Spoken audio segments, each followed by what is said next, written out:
Derrière chaque naissance, le rabbin que je suis affirme que c'est de la mauvaise foi de ne pas y déceler un véritable miracle, fruit de la bonté divine.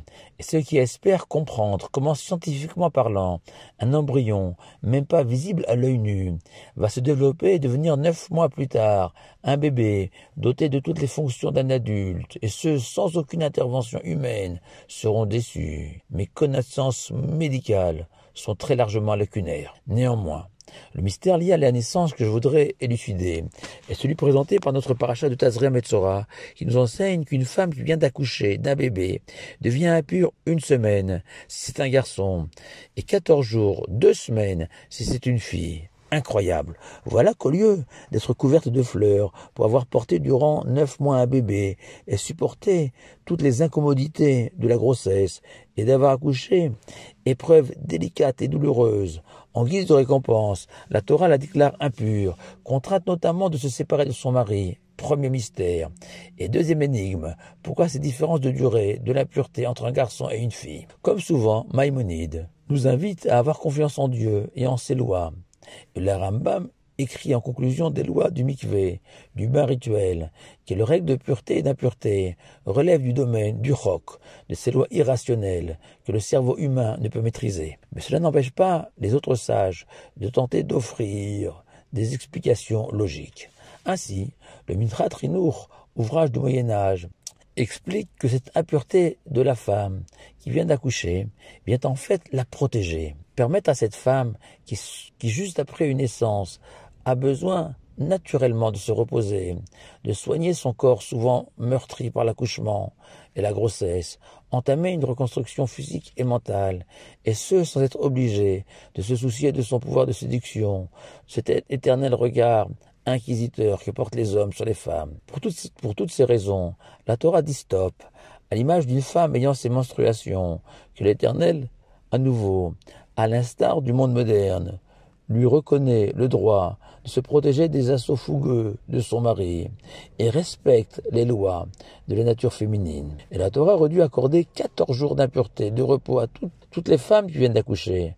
Seulement, comme l'enseigne Rabbi Shimon Bar Yochai, puisqu'au 8e jour, il y a la fête de la circoncision pour un garçon, la Torah a raccourci cette impureté à 7 jours, pour que la maman puisse y participer et se réjouir pleinement, sans aucune contrainte liée à l'impureté.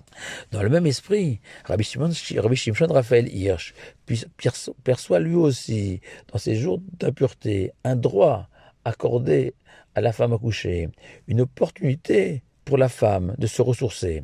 Cependant, ce géant allemand du XIXe siècle donne à ces jours de repos, du retrait de la vie active, une dimension éducationnelle, car désormais, la femme enceinte est devenue, après son accouchement, une maman, dont le rôle va consister à éduquer son enfant, lui transmettre ses valeurs. Or, paradoxalement, éduquer un petit garçon, dont l'idéal est l'étude de la Torah jour et nuit, est plus aisé que former une petite fille, dont nous savons que la vie repose sur un dévouement infini pour son foyer. En un mot, à un garçon, on doit transmettre principalement un savoir, des connaissances. À une fille, des vertus, des qualités. Et cela est beaucoup plus difficile. Raison pour laquelle la Torah n'a donné que 7 jours de préparation à l'éducation de son fils et 14 jours pour celle d'une fille. Dans une perspective ésotérique, le Shem Mishmuel cite Rabbi Chaim Vital, immense kabbaliste, qui lui relie cette impureté post-natale au péché originel de ce venin qu'a injecté le serpent chez Adam et Ève, cette zoama en hébreu, ce venin défini comme le désir, l'envie, la convoitise, cette situation où l'homme n'agit pas uniquement pour des motifs spirituels, poussé par son moi intérieur, mis au service de son âme. Non, l'homme va désirer, convoiter, agir en fonction de critères physiques, apparents, mensongers. Et comme l'écrit le roi David dans son psaume 51, David, dont le père Ishaï est l'un des 4 hommes sur terre qui n'ont jamais fauté de leur vie.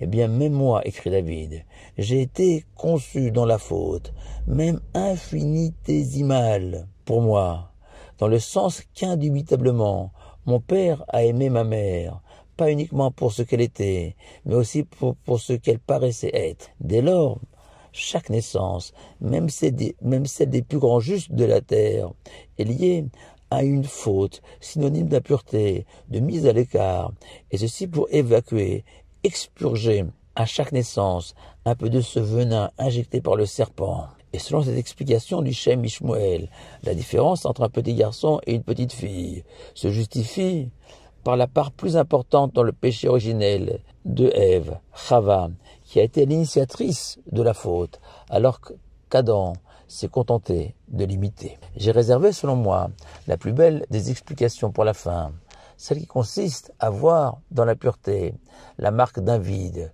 du néant, comme le mort, considéré comme le père des pères de l'impureté, puisqu'un mort ne peut plus agir et accomplir des mitzvot, ou l'impureté d'une femme pendant ses menstruations liées à cet ovule qui n'a pas été fécondé.